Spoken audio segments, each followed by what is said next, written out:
Where's my freaking hair and makeup person? Look at me, I look like a rack. Listen, this is Tiggy. And Tiggy's here for a board and train.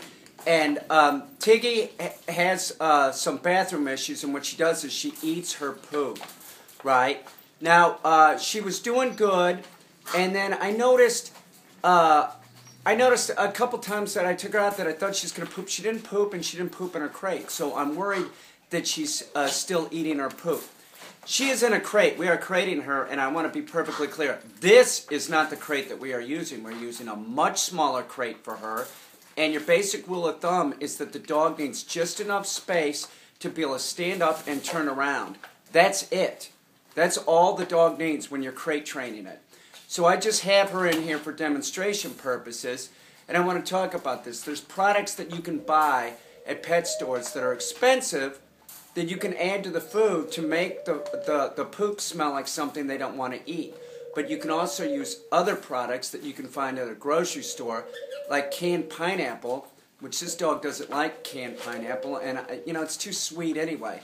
But you can use accent flavor enhancer, okay? This is MSG.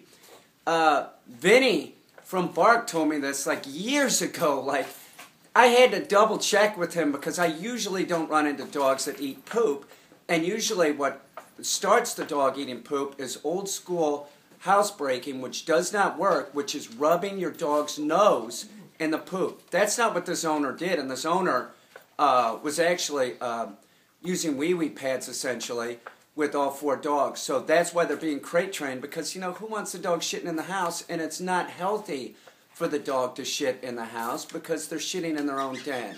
So it sets up, you know, we want to set up good behaviors for this dog so when the dog goes back, it's not doing it anymore. So when the dog goes back, the owner will be adding accent flavor enhancer just in case.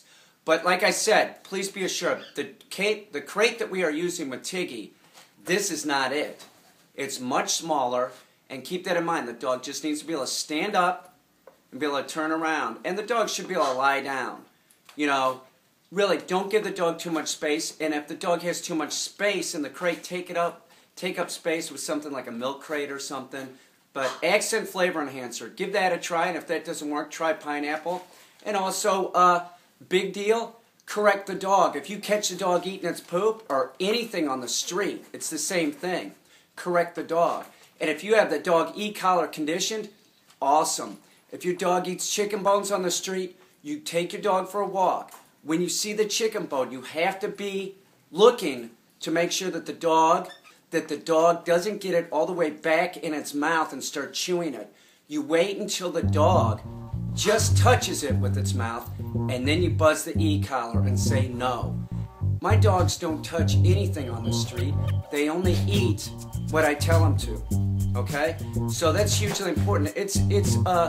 You know, it's about your dog's health, you know? These people that say, like, no e-collars, are you kidding me? E-collars can be a very useful tool to help train your dog. But if you don't know what you're doing, don't get one. Contact a professional, contact an obedience trainer, and they'll help you and make sure that you're using the e-collar right.